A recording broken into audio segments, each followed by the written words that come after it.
హైవ్యూర్స్ హైదరాబాద్లో మాధవీలత తరపున ప్రచారం చేసిన వారిలో నవనీత్ కౌర్ ఉన్నారు. ఎవరు ఈ నవనీత్ కౌర్? షెడ్యూల్ క్యాస్ట్ నుండి పర్సన్, అంటే ఎస్సీ రిజర్వ్డ్.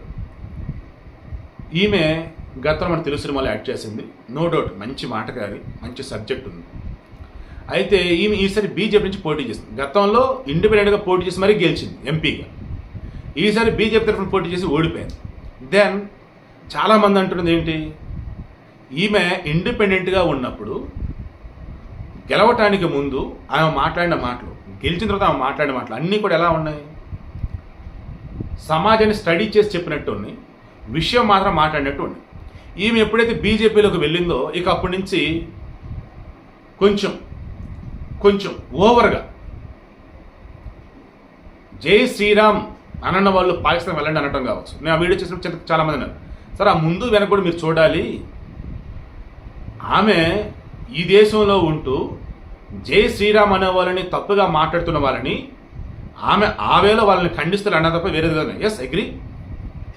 మొన్న హైదరాబాద్కు వచ్చినప్పుడు కూడా మాట్లాడుకునే మాటలు ఇవన్నీ ఎలా ఉన్నాయంటే, మీరు నమ్మిన నమ్మపైన ఒకటి గుర్తుంచుకోండి, గచ్చికొక గలీజ్ పని చేసినా మనం చేయకూడదు.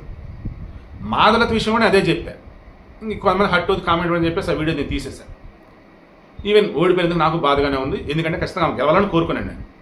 కానీ లాస్ట్ మూమెంట్లో ఆమె చేసుకుని చిన్న తప్పిదాలు గట్టిగా దెబ్బ కొట్టేసి, అండ్ ఏ మాటకి ఆ మాట, ఎలక్షన్ కమిషన్ హైదరాబాద్ విషయంలో ఇప్పటికీ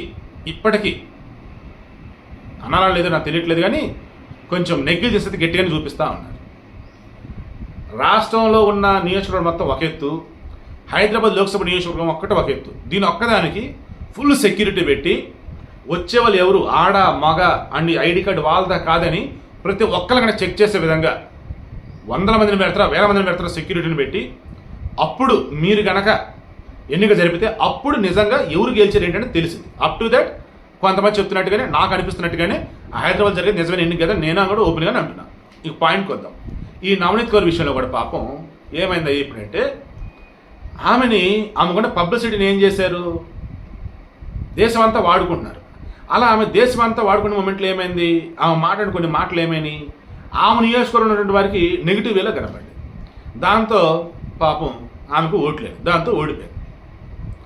ఇండిపెండెంట్గా గెలిచిన మనిషి బీజేపీ తరఫున పోటీ చేస్తున్నప్పుడు ఖచ్చితంగా గెలవాలి. కానీ దేశవ్యాప్తంగా ప్రచారం చేస్తున్న మూమెంట్లో ఆమె వాడిన కొన్ని పదాలు పాపం ఆమె దెబ్బ కొట్టేశారు. ఇక్కడ మాధవీలత విషయంలో కూడా ఒక రకంగా అటువంటి దెబ్బలే తగిలేదు. బట్ గట్టిగా పోరాడింది, నిలబడింది. నిజంగా చెప్తున్నా, మాధవీలత ఓడిపోయిన కారణం ఎవరైనా ఉన్నట్టు బీజేపీ వాళ్ళే. కాళ్ళు మీరు చెక్ చేసుకోండి. మిగతా అన్ని చోట్ల బీజేపీ అభ్యర్థులకు ఎంతమంది సపోర్ట్ ఉన్నారో ప్రచారం ఎలా చేశారు. ఈ మాధవీలత సంబంధించి చూసుకుంటున్నప్పుడు ప్రచారం ఆమె ఒక 4-5 ఉన్నారు తప్ప పాపం చాలా చోట్ల లేరు, జనాలు లేరు. అంటే చాలా కష్టపడింది. కానీ చెప్పే కదా, ఎన్నికల కమిషన్ ఫెయిల్యూర్ అన్నట్టు, సెక్యూరిటీ సరిగా లేకపోవడం, చెకింగ్ సరిగా లేకపోవడం, అలా ఈమె ఓడిపోయింది. కానీ ఇంకా నవనీత్ కౌర్ దేశమంతా ప్రచారం చేస్తున్నట్లు మాట్లాడుకునే మాటలు ఆమె నియోజకవర్గంలో ఉన్నటువంటి వారిని హట్ చేసే, దాంతో ఆ రకంగా అవునన్నా కాదన్నా ఎస్సీ ఎస్టీ బీసీలలో కొంతమందికి మరి బీజేపీ అంటే ఎందుకు పడతా నాకు ఇప్పటికీ అర్థం కాదు. చాలా చోట్ల ఇప్పటికీ అలాగే ఉంటూ ఉన్నారు. అది మారాలని అయితే కోరుకుంటూ ఉన్నారు. అది బీజేపీలు మారినా సరే, ఈ జనాలు మారినా సరే, మనమంతా ఒకటి అన్నట్టుగా ఉంటే రియాలిటీ ఏంటి చూసి ఓట్లేస్తే ఇంకా సూపర్ ఉంటుంది.